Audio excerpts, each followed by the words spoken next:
జీ5 ఉండగా మీ favourite TV shows ని మీరు అస్సలు మిస్ అవ్వలేరు. Complete free. మావయ్య, కాగితాలు తినే జంతువు ఏది? గాడిదలుడు.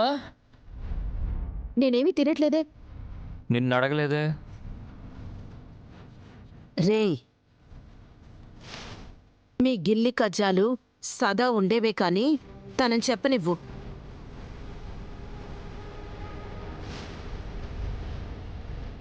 ఇంతసేపటి నుంచి చెప్పమంటున్నావు. సుమ్మి విషయం చెప్పకుండా నానుస్తూనే ఉంది.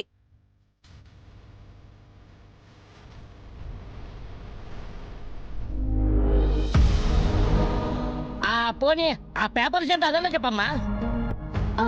అలా అడిగారు, బాగుంది. ఇవి ఈ నెల 21వ తేదీ నాకు డెలివరీ అయ్యాక ఎంత ఆస్తి వస్తుందో దాని తాలూకు వివరాలన్నీ పొందుపరిచిన పేపర్స్.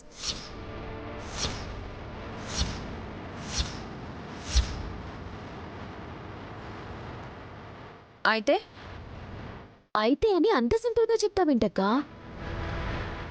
మీరు అనుభవిస్తున్న ఆస్తిలో బాటా ఇస్తున్నట్టుగా నువ్వు విశాల్ బాబు గారు సంతకాలు పెడితే సంతోషంగా తీసుకుంటాను. Just shut up.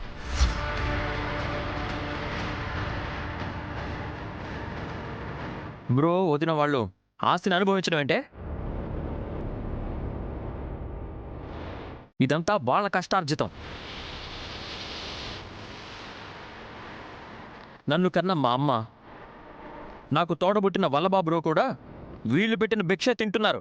Hello brother, mind your tongue. చూసావా మమ్మీ వాడు ఎలా మాట్లాడుతున్నాడు?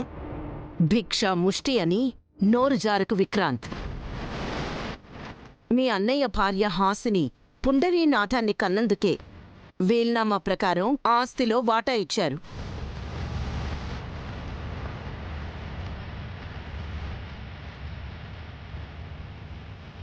అంతకుముందు ఆస్తిని కర్పూరంలా కరిగించింది మీరే కదొదినా.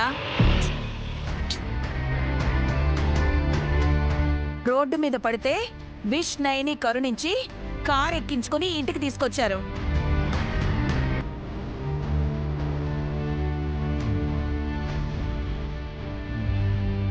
హలో అత్తయ్య, అప్పటికే నేను హాసిని గర్భవతిని చేశాను. పోటీగారిలాగా సాధించాలన్నట్టు చెప్తానంటే అల్లుడు. కసిని నమ్ముకున్నందుకు మసైపోతే మనసును మారాదు కాబట్టి ఆశ్రయం కల్పించి ఆస్తి ఇచ్చారు. ప్రెగ్నెంట్ అయితే ఆస్తిలో హక్కు వస్తుందనుకుంటే నిజానికి సుమన కడుపుకి నాకు ఎలాంటి సంబంధం లేదు.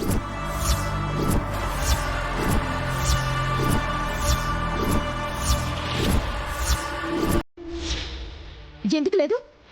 ఎలా ఉంటుంది? నీ కడుపులో ఉన్నదే. ఆపై ఆపై ఆపై ఆపై ఆపై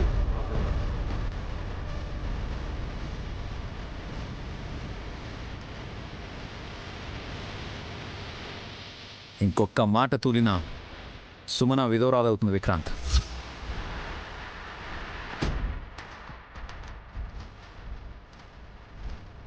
జీ5 యాప్ డౌన్లోడ్ చేసి అన్ని ఎపిసోడ్స్ పూర్తి ఉచితంగా చూడండి.